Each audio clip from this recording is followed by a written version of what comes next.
بر عظیم پاک و ہند دور نبوت کی برکات سے محروم رہا۔ پھر یہ کہ دور خلافت راشدہ کی برکات سے بھی محروم رہا۔ یہاں اسلام کسی قابل ذکر حیثیت میں آیا ہے دور بنی امیہ میں، وہ بھی کسی دعوت و تبلیغ کے مثبت مقصد کے لیے نہیں، بلکہ ایک انتقام اور بدلے کے لیے کہ کچھ مسلمان تاجروں کا ایک بحری قافلہ جو سرندیپ سے لنکا سے جا رہا تھا عرب کی طرف، اسے یہاں کراچی کے قریب اسے یہاں کے سندھی ڈاکوؤں نے لوٹ لیا۔ اس پر مطالبہ آیا اسلامی مسلمان حکومت کی طرف سے، وہ ملوکیت تھی، اب وہ اسلامی حکومت اس معنی میں نہیں رہی تھی جس معنی میں کہ خلافت راشدہ اسلامی حکومت تھی کہ جو قیدی ہیں تمہارے پاس رہا کرو اور کمپنسیٹ کرو جو بھی نقصان یہاں ان مسلمان تاجروں کا ہوا ہے۔ جب اس کے جواب میں بالکل منفی رد عمل موصول ہوا تو پھر چڑھائی کا فیصلہ کیا گیا، گویا کہ یہ ایک سزا دینے کی ایک مہم تھی۔ بہرحال اس وقت جو اسلام یہاں آیا تھا اس کے کریکٹرز اس اسلام سے کچھ مختلف تھے جو بعد میں یہاں آیا۔ وہ اسلام جو محمد ابن قاسم کی سرکردگی میں سندھ میں آیا اور سندھ سے آگے بڑھ کر ملتان بلکہ موجودہ پاکستان کے تقریباً پورے نصف علاقے تک پہنچ گیا تھا، فٹ ہلز آف کشمیر تک، تو یہ اسلام خالص عربی اسلام تھا۔ ملوکیت تو آ گئی تھی لیکن بدویت اور عربیت جو ہے اس کی چھاپ اس پر ابھی گہری تھی،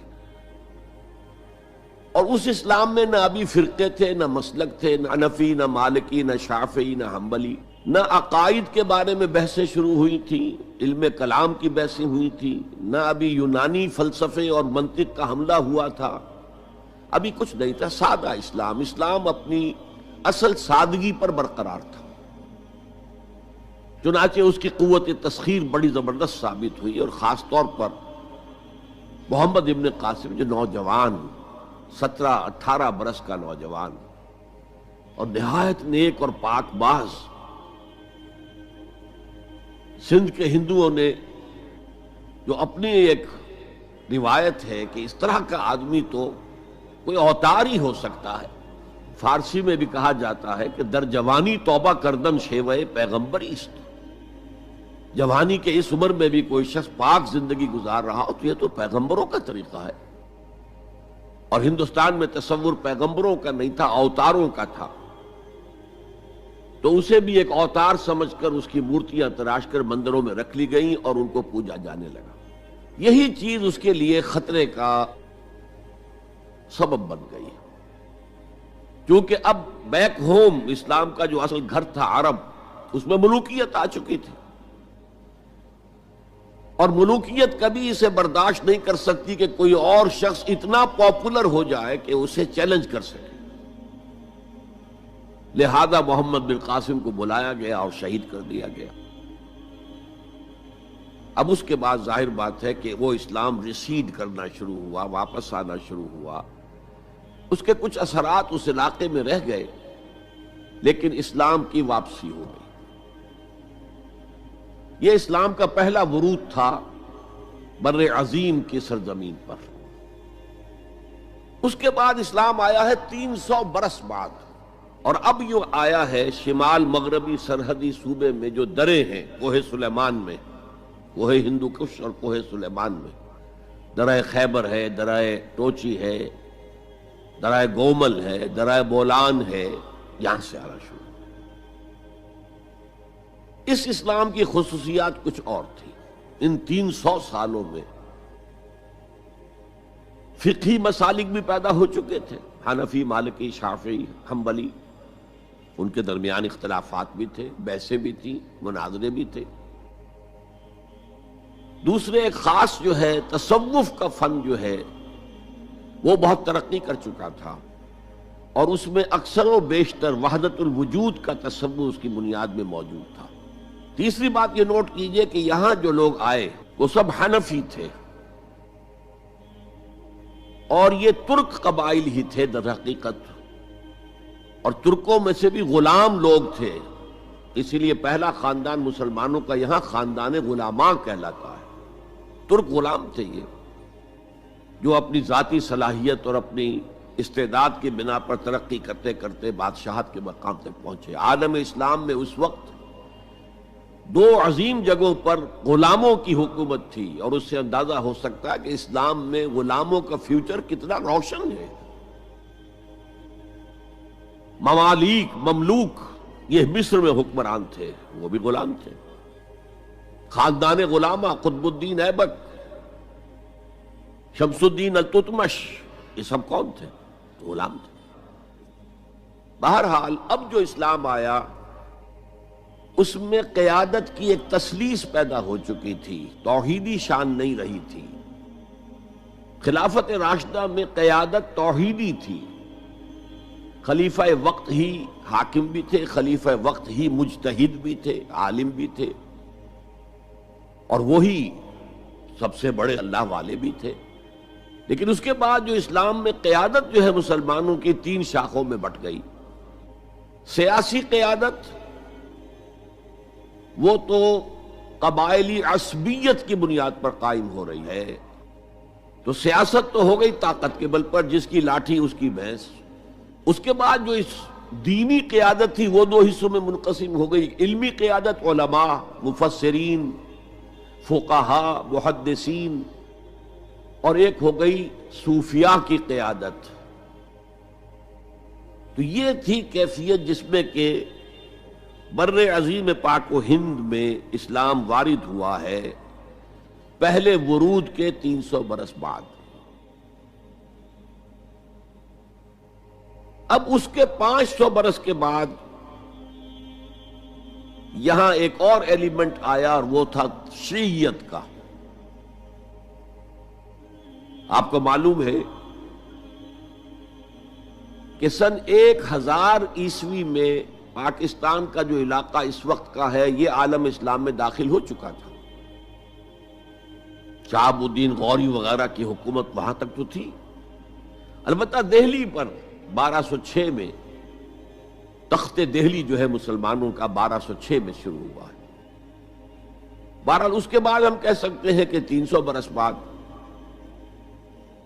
یہاں پر یہ شیعیت آئی ہے، داخل ہوئی ہے، ورنہ اس سے پہلے خالص سنی اسلام تھا اور خالص حنفی۔ شیعیت کی وجہ سے جو کچھ بھی بعد میں اسلام کو یہاں پر اس تقسیم کی وجہ سے، شیعہ سنی اختلافات کی وجہ سے جو بہت بڑے بڑے نقصانات اٹھانے پڑے، ان میں سے مثلاً 2 کا میں تذکرہ کرنا چاہتا ہوں۔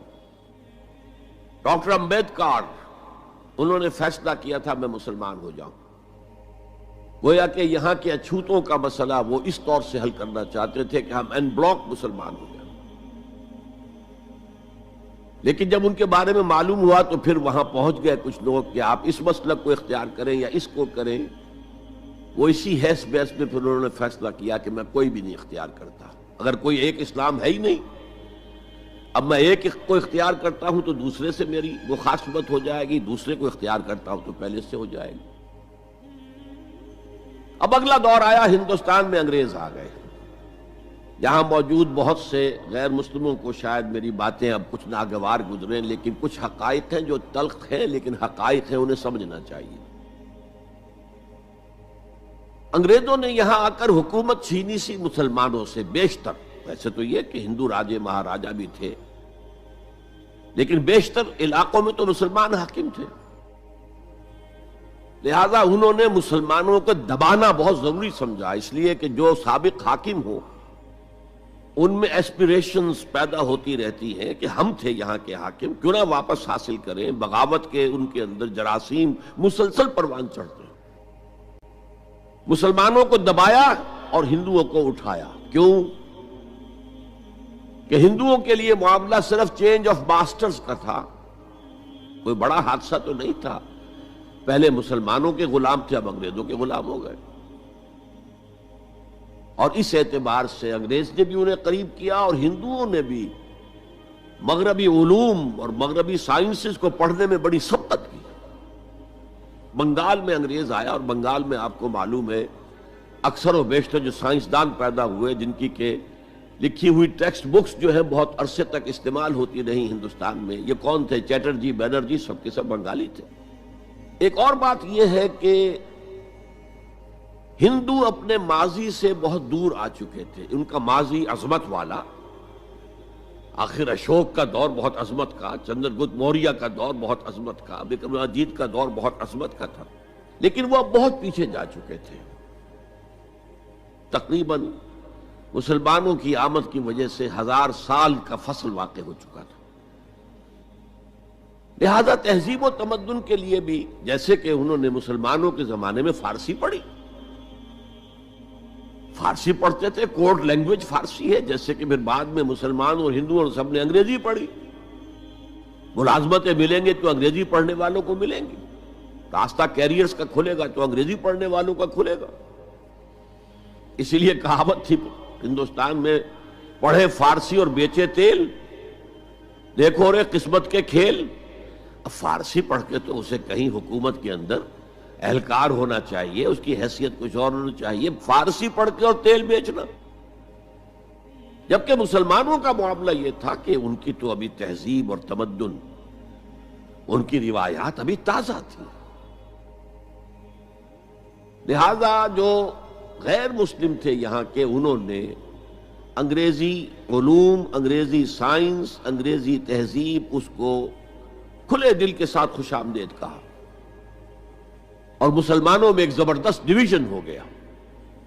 بلکہ ابتدائی ری ایکشن تو بہت سخت تھا، یک طرفہ تھا، ہم نہ انگریزی پڑھیں گے، ہم نہ انگریزی علوم سیکھیں گے، نہ سائنس پڑھیں گے، ہم تو اپنے کونوں کھدروں میں، اگرچہ جو سیلاب آ گیا ہے اس کو روکنے کی طاقت تو ہم میں نہیں ہے، لیکن ہم کونوں میں جا کر بیٹھ جائیں گے، قال اللہ و قال الرسول۔ اور انگریزی تہذیب سے اس قدر دوری کہ اگر کوئی بیس کرسی پر بیٹھ کر کھانا کھا لے تو کرسٹان ہو گیا۔ یہ تو کسی نے چمچہ استعمال کر لیا کھانے میں، کانٹا تو بہت دور کی بات ہے، چمچہ بھی استعمال کر لیا تو کرسٹان ہو گیا۔ تو اس درجے ری ایکشن تھا علماء کے زیر اثر حلقوں میں، گویا کہ وہ جو گاندھی جی کا فلسفہ تھا نان کوآپریشن، تو مسلمانوں نے انگریزوں کے ساتھ شدید قسم کا naan cooperation from the very beginning شروع کیا۔ اس پر سر سید احمد خان نے ان دونوں چیزوں کی مخالفت کی۔ ایک تو انہوں نے انگریزوں کو بتایا کہ دیکھو یہ جو آزادی کی جنگ تھی یہ صرف مسلمانوں کی نہیں تھی، 1857 کی، یہ تو مشترک تھی، تو اس کے اندر کیا سبب ہوا ہے، اس کی وجہ سے آپ مسلمانوں سے بودھ محسوس نہ کریں۔ اور مسلمانوں سے بھی کہا بھائی انگریزی پڑھو، انگریزی علوم حاصل کرو، سائنس پڑھو، سائنٹیفک نالج حاصل کرو، ورنہ تمہاری حیثیت ہندوستان میں کیا رہ جائے گی؟ پلے دار رہ جاؤ گے یا گوشت فروش رہ جاؤ گے، اللہ اللہ خیر صلی اللہ، اور تمہاری کوئی حیثیت نہیں رہے گی۔ تو اس اعتبار سے سر سید احمد خان ایک اہم لینڈ مارک ہے۔ اس کے علاوہ انگریزی دور کا ایک اور جو پہلو بہت اہم ہے، انگریزوں نے ڈیوائیڈ اینڈ رول پالیسی کے تحت مسلمانوں اور ہندوؤں کے درمیان مرافرت کو ہوا دی۔ یہ ان کی پالیسی رہی مستقل، یہ ایک قوم کی حیثیت سے سامنے نہ آ جائیں، پھر ظاہر بات ہے کہ ہمارے پاؤں تو اکھڑ جائیں گے یہاں سے۔ تو یہ جو ہمارے ہاں شروع ہوا، کچھ اور فیکٹر بھی تھے۔ ہندوؤں میں ایک انتقامی جذبہ بھی تھا کہ مسلمانوں نے ہم پر حکومت کی ہے 800 برس، 1000 برس، اور ظاہر بات ہے سارے حاکم اچھے تو نہیں تھے، کوئی اچھا بھی تھا، تو اکثر و بیشتر تو عیاش قسم کے لوگ تھے۔ ہم نے محل بنائے، تاج محل بنائے، ہم نے کوئی کام اور تو کیا نہیں۔ دین کی تبلیغ تو اولیاء اللہ نے کیا، صوفیاء نے کی، کبھی بھی سرکاری سطح پر، حکومت کی سطح پر یہاں تبلیغ اسلام کا اہتمام نہیں ہوا۔ ایک دو ایکسیپشنز ہیں، ایک راجہ گجرات کاٹھیا واڑ کے علاقے کا جس نے کہ تبلیغ کا اہتمام کیا، ایک راجہ کشمیر کا تھا جس نے تبلیغ کا اہتمام کیا، باقی حکمرانوں نے کوئی کوشش نہیں کی۔ آزادی سے قبل متصلاً جو کیفیت پیدا ہو گئی تھی، اس کا ایک اہم فیکٹر یہ تھا کہ مسلمانوں میں ہندوؤں کا ایک خوف پیدا ہو گیا، کیونکہ جو نظام اب بن چکا تھا وہ تو یہ تھا کہ ووٹ کی بنیاد پر فیصلے ہوں گے، ون مین ون ووٹ۔ اس کے اعتبار سے مسلمان اقلیت میں اور غیر مسلم ہندو یہاں اکثریت میں، تو گویا کہ ہمیشہ کے لیے اگر ایک ملک کی حیثیت سے یہ ملک جو ہے تقسیم آزادی حاصل کرتا ہے تو مسلمان غلام ہو جائے، ان کی تہذیب بھی ختم کر دی جائے گی، شدھی کی تحریک شروع ہو چکی تھی، ان کا مذہب بھی تبدیل کرنے کی کوشش کی جائے گی۔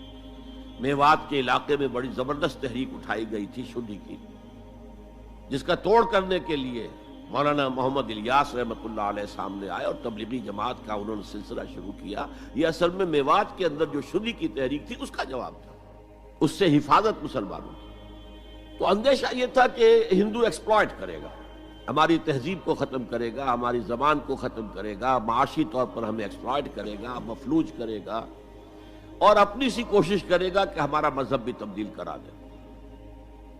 مسلمانوں کی ایک قومی جماعت، اگرچہ وہ شروع میں قومی اس کو کہنا غلط تھا، وہ نوابوں، جاگیرداروں، نواب زادوں ان کی جماعت تھی مسلم لیگ، جو 1906 میں قائم ہوئی۔ مسلمان عوام کا اس سے ساتھ کوئی نہ رابطہ تھا، نہ ان کا کوئی رابطہ عوام کے ساتھ۔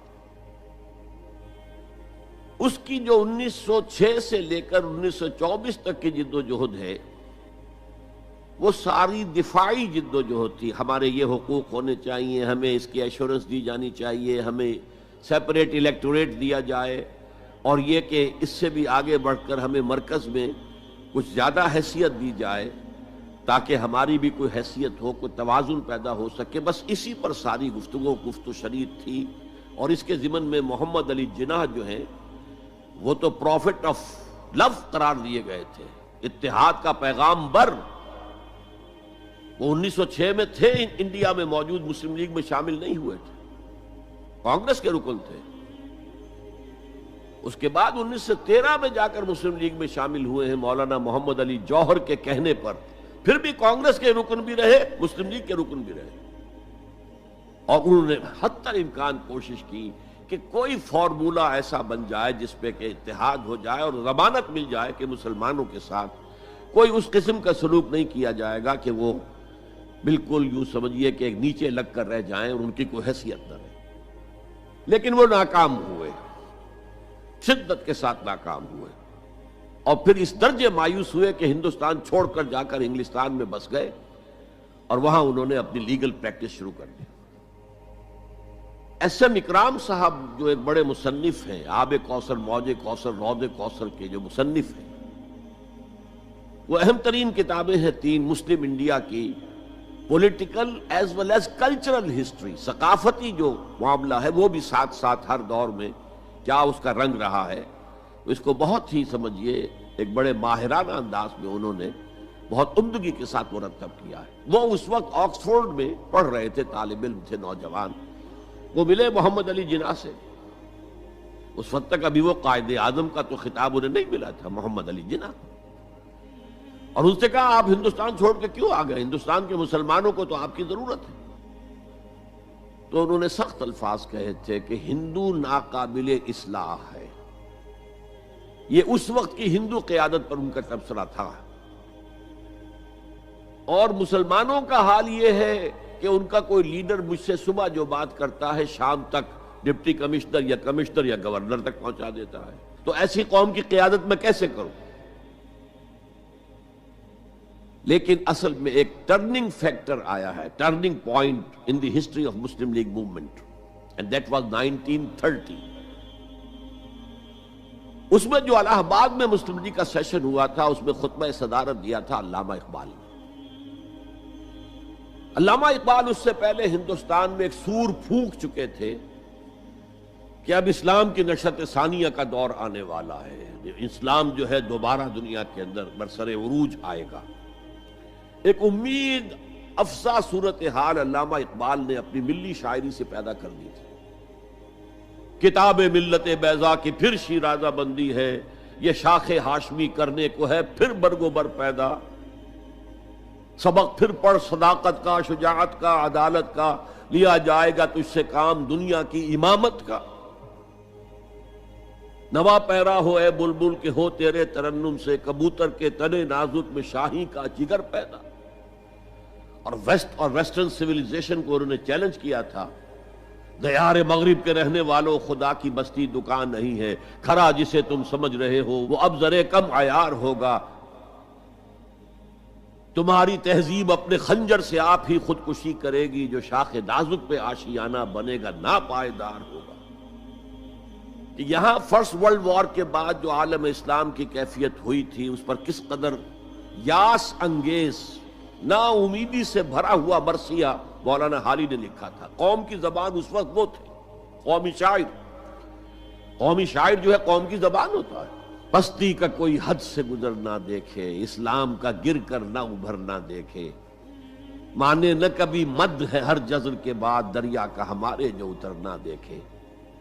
اور آخر میں جو مناجات بحضور سرور کونین صلی اللہ علیہ وسلم، اے خاصہ اے خاصان رسول وقت دعا ہے، امت پہ تیری آ کے عجب وقت پڑا ہے، وہ دین جو بڑی شان سے نکلا تھا وطن سے، پردیس میں وہ آج غریب الغربا ہے۔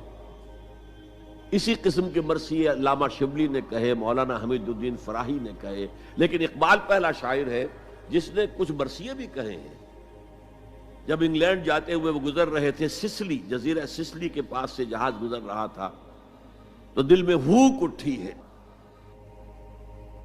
کبھی یہ مسلمان جہاز رانوں کا مرکز ہوتا تھا، بیس ہوتا تھا، رولے اب دل کھول کر اے دیدہ خونابہ بار، وہ نظر آتا ہے تہذیب حجازی کا مزار، تھا یہاں ہنگامہ ان صحرا نشینوں کا کبھی، بحر بازی گاہ تھا جن کے سفینوں کا کبھی۔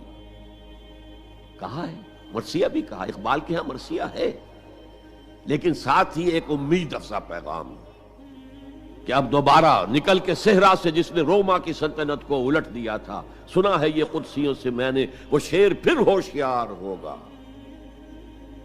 یہ جو عوامی ایک فضا ان کی شاعری سے پیدا ہو چکی تھی، ملی شاعری سے، انہوں نے 1930 میں آ کر مسلم لیگ کی موومنٹ میں اس کا انجیکشن لگا دیا۔ اسی طرح چلتی ہوئی ایک تحریک تھی، 1906 سے آئی تھی، 24 برس ہو چکے تھے 1930 تک، اب اس میں ایک انجیکشن لگا دیا گیا، احیاء اسلام۔ اس خطبے میں علامہ نے ایک طرف مسلم قومیت کو بہت مستحکم کیا دلائل کے ساتھ، عمرانی دلائل، پولیٹیکل سائنس کے جو مستحکم اصول ہیں ان کی بنیاد پر کہ مسلمان ایک علیحدہ قوم ہے۔ اور نمبر 2 انہوں نے کہا، اور یہ ایک پروفیسی تھی، ایک طرح کی مستقبل کے بارے میں ایک پیشن گوئی تھی، تجویز نہیں تھی۔